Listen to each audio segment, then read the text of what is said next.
చిన్నవాడు అని తెలిస్తే గురువుకి అవసరం అవుతుంది. గురువు అంటే పెద్దవాడు. మనలో కొరత ఉన్నది, మనలో లోపం ఉన్నది, మనలో లిమిటేషన్స్ ఉన్నాయి అని తెలిసినప్పుడు అన్లిమిటెడ్గా కావడానికి ఉండేటువంటి కాన్సెప్టే గురువు అంటే. గురువు అంటే పెద్దవాడు. దేనికంటే పెద్దవాడు?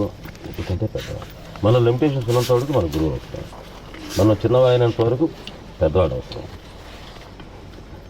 ఇంకేది వేరే పెద్దవాడు అంటే అవసరం లేదు. ఎవరికి అవసరం లేదని అంటే పెద్దవాడికి అవసరం లేదు, గురువుకి అవసరం లేదు, గురువుకి అవసరం లేదు.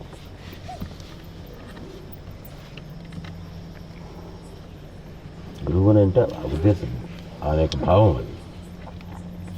దీన్ని చూసినట్లయితే మనసు మనలో ఉండేటువంటి స్మాల్నెస్, ఈ చిన్న మన గుర్తింపుకి వస్తుందో, అరే అంత పోలిస్తే ఎంత, ఒక హిమాలయాలను చూస్తుంటే మన మనసుకు ఎలా ఉంటుంది, ఒక సముద్రం ముందు నిలబడితే మన మనసుకు ఎలా ఉంటుంది, మనలో ఉండేటువంటి ఆ స్మాల్నెస్ మనకు అవేర్నెస్లోకి వస్తుంది.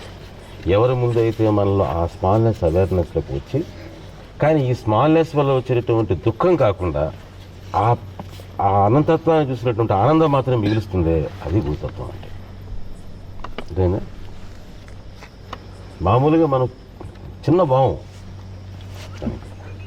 మనలో ఉండేటువంటి ఈ లిమిటేషన్స్, ఈ చిన్న దానికి మన గుర్తింపులోకి ఎలా వస్తుందని అంటే, దీనికంటే పైన కూడాను ఆ అనంతత్వాన్ని చూసినటువంటి మనసు పరవశం.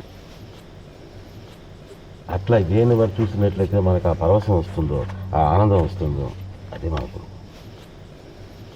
దాంట్లో రెండు ఉన్నాయి. దాంట్లో ఏడుపులు, వేరే మేము చిన్నవాడు అయిపోయినామే, అయ్యో నేను ఇంత దుష్టున్నా, నేను ఇంత చిన్నవాడినా, ఇంత లిమిటెడ్నా అని ఏడుపు ఉండదు. అరే హిమాలయాన్ని చూసి ఏడుస్తాం మనం, అరే ఏం బా ఎలా ఉన్నాయా బా. అట్లా అనిపించడానికి కారణం ఏంటి? మనం ఎంత స్మాల్నెస్ తెలియటం ద్వారా. కానీ అక్కడ దుఃఖం ఉండదు, ఆనందం.